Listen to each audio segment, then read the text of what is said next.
खेल प्रकोष्ठ के प्रांतीय अध्यक्ष भाई अमीन जी,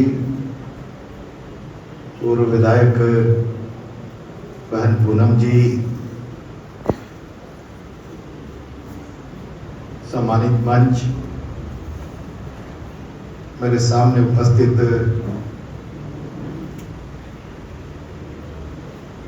कोटा जिले के गांव से आए हुए सभी कांग्रेस पार्टी के सम्मानित कार्यकर्ता बंधु और बहनें,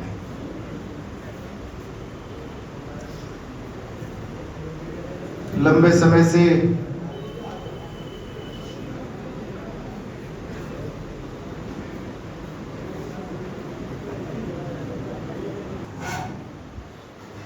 सभी वक्ताओं के भाषण सुन रहे थे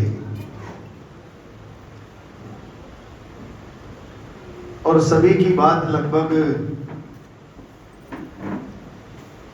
राजस्थान की, कोटा की, बूंदी की, हाड़ौती की जनता के दर्द को बयान कर रही थी।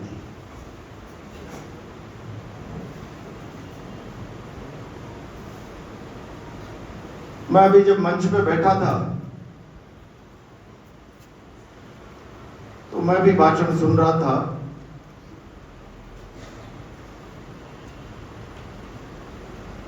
एक कार्यकर्ता दौड़कर एक छोटा टॉवल लेकर आया, पसीना आ रहा है, पहुंच लीजिए। मैंने कहा हॉल में संख्या इतनी ज्यादा है, एयर कंडीशन नहीं है, पंखे लग रहे हैं, फिर भी पसीना आ रहा है, और इस तादाद से, परसों बूंदी और आज कोटा की इस तादाद से दिल्ली में किसी को एयर कंडीशन में पसीने आ रहे हैं।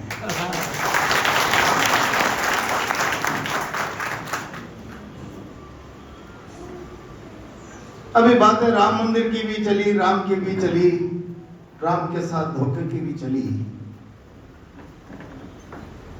आज मुद्दा राम मंदिर का चंदा चोरी नहीं है, मुद्दा राम की पूजा का, राम की आराधना का नहीं। आज मुद्दा है भूखे पेट भजन नहीं गोपाला, ले जा तेरी कंठी माला।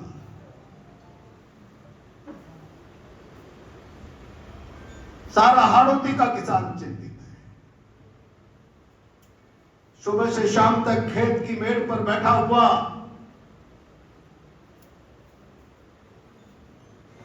आसमान की तरफ झांकता है, आंखें ऊपर, आंसू धरती पर टपक रहा है।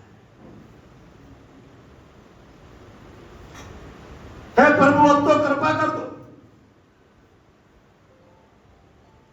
किसान उदास, गमगीन है, चिंतित अपने भविष्य के लिए। रोज अखबारों में समाचार पढ़ रहे हो, लाखों हेक्टेयर में किसानों ने धान लगा दिया, फसलें बो दी। मैंने परसों बूंदी में भी कहा, शासन प्रशासन के लोगों को लगता होगा फसल की दो पत्तियां बाहर निकली,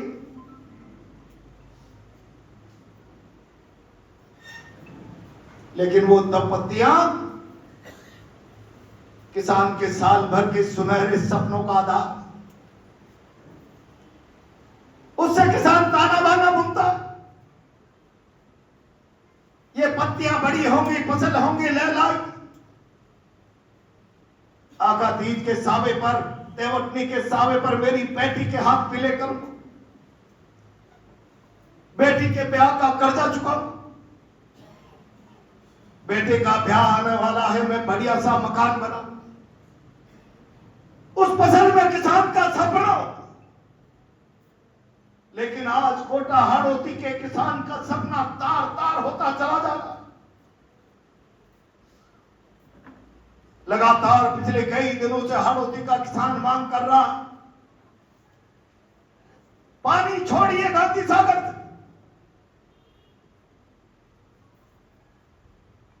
एक दिन मैंने समाचार पढ़ा, बूंदी के किसान आए थे, पाटन तिराहे से पुलिस ने उठाकर थाने में डाल दिया। मुझे कहना पड़ा, बयान जारी करके, वक्तव्य जारी करके कहना पड़ा, अगर किसानों के साथ जाती हुई और समय रहते नहरें छोड़ने का फैसला नहीं हुआ तो मैं सड़कों पर किसानों के साथ उतरूंगा।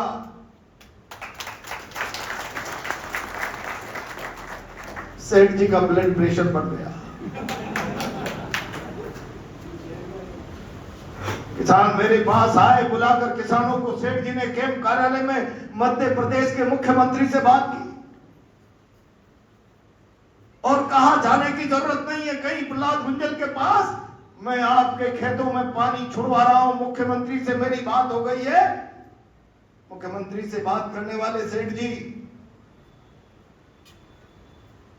ऊंट के मुंह में जीरे से काम नहीं चलेगा। खेती से आपका सरोकार नहीं है, खेती किसानी के साथ आपका कोई रिश्ता नहीं। किसान की तकलीफ को आप जानते नहीं। आपने जितना सा पानी कोरी वाई लेने के लिए छुड़वाया, आरएमसी एलएमसी के पैदे में से बाहर निकलकर किसान के खेत को आंशिक राहत भी नहीं दे पा रहा है और वही किसान आज अपने खेत की मेड़ पर बैठा बैठा रो रहा है। इससे बड़ी तकलीफ क्या? आज मेरे सामने कांग्रेस का कार्यकर्ता बैठा हुआ। आमतौर पर लोग कहते हैं राम रूठ जाए तो राज राजी रहना चाहिए। ऐसा लग रहा है कि किसान के भाग्य की विडंबना, राम रूठ रहा है। कैसे अपने सुनहरे भविष्य के ताने बाने पूरा करे, किस तरीके से अपने फसल का जीवन बचाकर अपने बच्चों के पेट पालने का रास्ता बनावे, उसके लिए राज राजी रहना चाहिए। लेकिन राज बेखबर।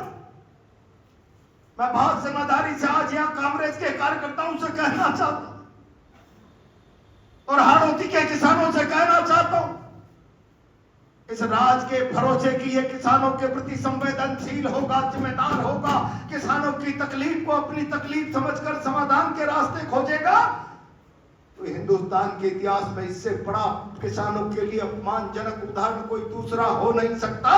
हरियाणा और पंजाब का किसान इस बेईमान निष्ठुर सरकार के अंदर अपने लिए न्याय मांगने के लिए जावे, 13 महीने तक पंजाब हरियाणा के बॉर्डर पर सड़क पर बैठा बैठा किसान 700 की तादाद में अपने प्राण त्याग दे और इस निष्ठुर सरकार के कानों में चूं तक नहीं रहेंगे और दावा करते हैं 2022 तक हम किसानों की आमदनी दुगनी कर देंगे। क्या आमदनी दुगनी हो गई?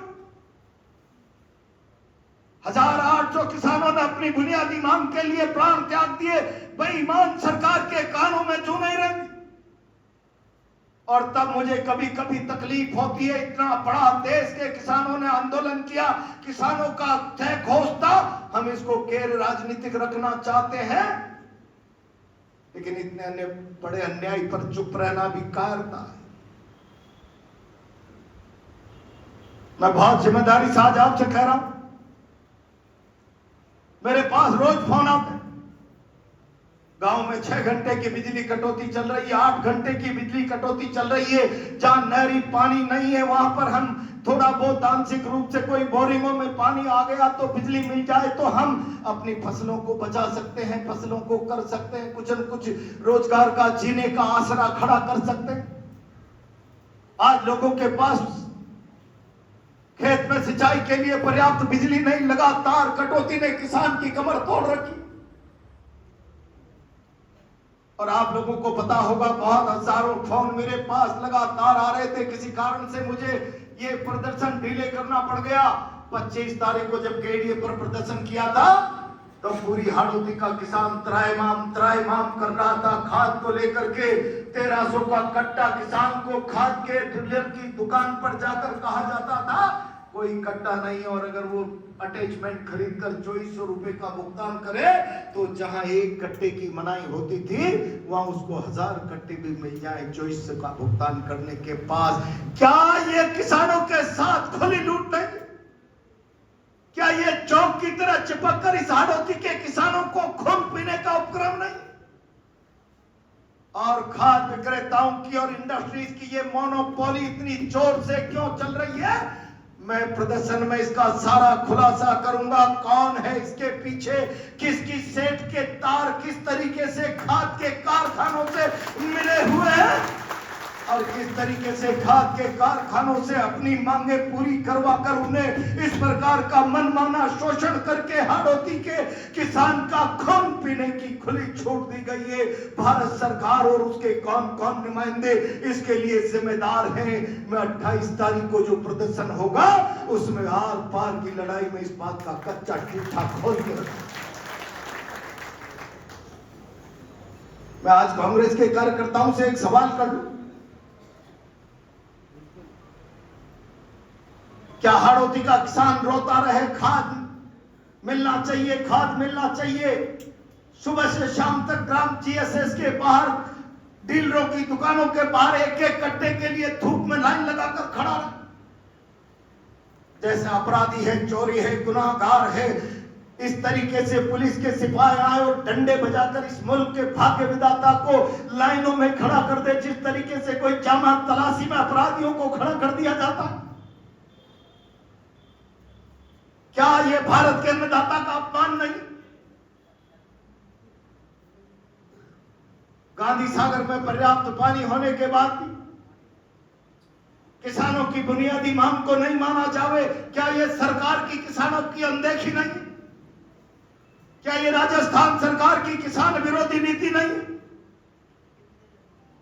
और जो किसान पसीना बहाता है, 500-700 फीट की बोरिंग करता है, थोड़ा सा लेवल ऊंचा आ जाता है, बोरिंग चलाकर अपनी बंजर भूमि में से अपने जीवन को पालने का रास्ता बनाता है, आज 8-8 घंटे बिजली की कटौती कर कर क्या किसानों के साथ अन्याय नहीं?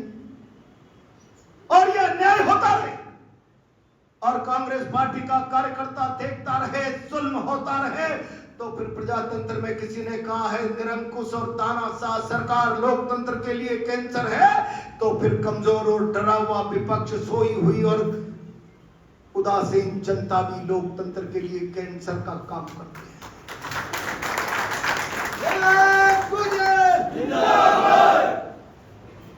आज मैं हिंदुस्तान की जनता को उदासीन और सोई हुई नहीं कह सकता।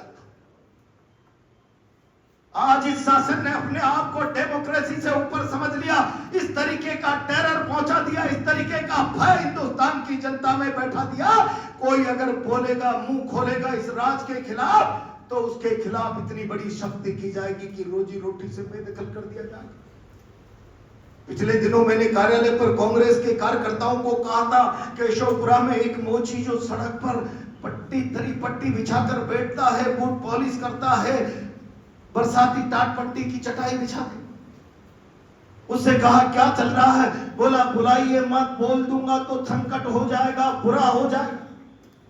तब किसी समझदार ने कहा तू केवल चटाई पर बैठा हुआ है, बूट पॉलिश करता है, जूते काटने का काम करता है, तेरे जैसे गरीब का बोलने पर क्या बुरा हो जाएगा? कौन सा तेरे जीएसटी का, इनकम टैक्स का छापा आ जाएगा? कौन तेरे ईडी सीबीआई आ जाएगी?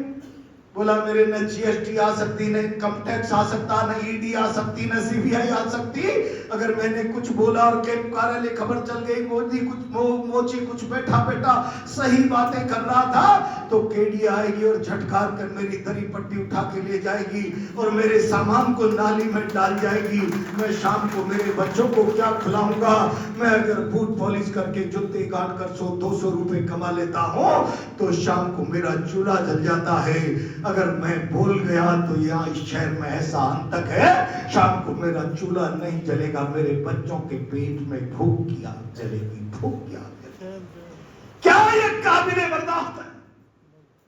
और काबिले बर्दाश्त नहीं है तो उठाओ।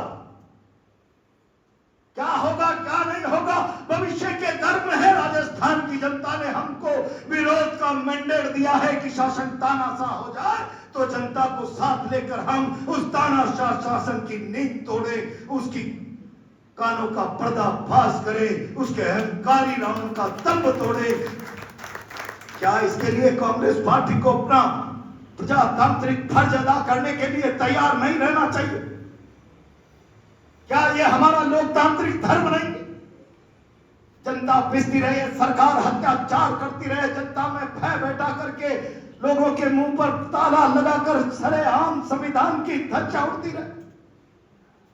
तमाम प्रकार की संस्थाएं सरकार को संरक्षित करने के लिए, संवैधानिक संस्थाएं संरक्षण का गार्ड का काम करती रहे। सरकार को बचाने बनाने के लिए सारी की सारी संवैधानिक संस्थाएं सड़क पर आ जाए, सारा स्तर छोड़कर सारी परंपरा मर्यादा कानून संविधान की धज्जियां उड़ाकर, क्या इलेक्शन कमीशन, क्या पुलिस, क्या प्रशासन जैसे सरकारी नौकर नहीं, भारतीय जनता पार्टी के कार्यालय के नौकर हो गए।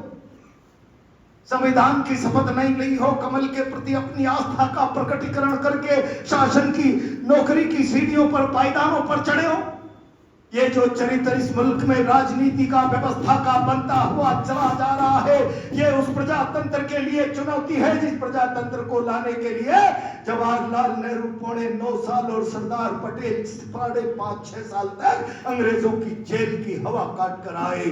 अपनी जवानी के 9-10 साल जिन्होंने जेलों में बिताए, यह उस प्रजातंत्र का खुला मजाक बंदा मजाक, जिस प्रजातंत्र को लाने के लिए दक्षिणी अफ्रीका से लेकर हिंदुस्तान की गली गली तक अंग्रेजों तुमने मेरे भारत के तन बदन के समृद्धि के कपड़े उतार दिए। मेरा भारत जब तक आजाद नहीं हो जाएगा, मेरे तन बदन के बैरिस्टर के सूट को खूंटी पे टांग कर रखूंगा और एक लाठी और लंगोटी में हिंदुस्तान में घूमूंगा। ये दर्द पालकर सारी जिंदगी भारत को प्रजातंत्र देकर गया वो महात्मा, क्या ये उस महात्मा की भावना का अपमान नहीं? क्या ये उस विचार के साथ भारतीय जनता पार्टी की तानाशाही मानसिक बलात्कार नहीं है? और ये सब होता रहे और कांग्रेस का व्यक्ति इस राजस्थान की जनता को जगाने में नाकामयाब रहे, खारोती का कार्यकर्ता, तो धिक्कार है आपको भी, धिक्कार है हमको भी। और इसलिए हम आएंगे। हम प्रजातंत्र में विश्वास करते हैं, गांधी जी के अहिंसा के पुजारी है, अंबेडकर के कानून का सम्मान करते हैं। अराजकता हमारे आचरण का हिस्सा है। हम आएंगे संवैधानिक तौर तरीके से, जोर से अपनी बात कहेंगे, अपनी तकलीफ गाएंगे, दर्द गाएंगे गांव का, किसान का। और इस बेईमान सरकार को कहेंगे शर्म करो, कुछ चुल्लू भर पानी में डूब मरो, तुम्हारे पास नहीं हो तो हम बंदोबस्त कर दें। किसान की तकलीफ समाप्त होनी चाहिए, किसान के साथ न्याय और इंसाफ होना चाहिए, नहरें छूटनी चाहिए। मैं राजस्थान के मुख्यमंत्री जी से और यहां के सेठ जी से कहना चाहता हूं, सेठ जी, जिन नहरों को छुड़ाने का क्रेडिट लेना चाहते हो ले लीजिए, लेकिन पीछे जाइए। ये कल्पना और ये सपना भारतीय जनता पार्टी के विचार का हिस्सा नहीं। भारत की सरकार पहली बनने के बाद गांधी सागर से लेकर कोटा बैराज तक के 3-4 बांध बनाकर जवाहरलाल नेहरू ने इस हाड़ौती को धान का कटोरा बनाया, बारा को अन्नपूर्णा नगरी बनाया। तो वो इस धान के कटोरे में चंदे का टीका डालना चाहते हो, एक सिक्का डालना चाहते हो, धान के कटोरे का पानी छीनकर इस किसान को भिखारी बनाना चाहते हो। अन्नपूर्णा नगरी 12 जो पेट पालती है देश का, समाज का, उसके पेट पर ठोकर मारना चाहते हो, लात मारना चाहते हो। ये तुम्हारा गंदा आचरण हम आ रहे हैं हाड़ौती की जनता को दिखाएंगे। इन दोनों मुद्दों को लेकर 24 तारीख को बूंदी में और 28 तारीख को हम कोटा में प्रदर्शन करेंगे।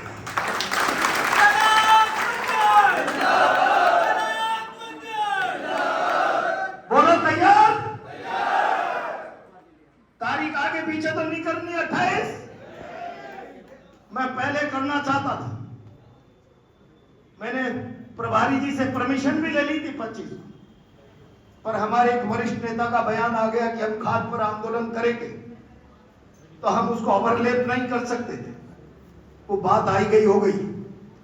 तब मैंने आपकी साक्षी में और प्रभारी जी के अनुमोदन से, मंच के अनुमोदन से आज 28 तारीख की घोषणा आपके सामने की है। आप सब सहमत हैं? हर पंचायत से, जिले की से, हर पंचायत से, जिले की से लिस्ट बनाकर दे देना। तमाम नेता 2 दिन 3 दिन में पहुंच जाएंगे। अनिवार्य रूप से एक बस भरकर आएगी हर पंचायत से, और किसी पंचायत में 2 बड़े गांव होंगे तो 2-2 बस भी भर के आएगी। हम हाड़ौती की जनता की तकलीफ को गाएंगे, गाएंगे, गाएंगे, उठाएंगे, उठाएंगे, तकलीफ को उठाएंगे।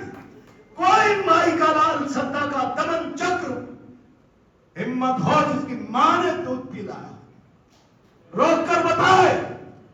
हम हाड़ौती के किसान की दर्द की व्यथा अपने सीने में पाल कर आएंगे और जोर से, कोटा नहीं, 28 तारीख को इतनी ताकत से प्रदर्शन करो, सेठ जी तो थर्राए और सेठ जी के आंखों की पतलून भी ढीली हो।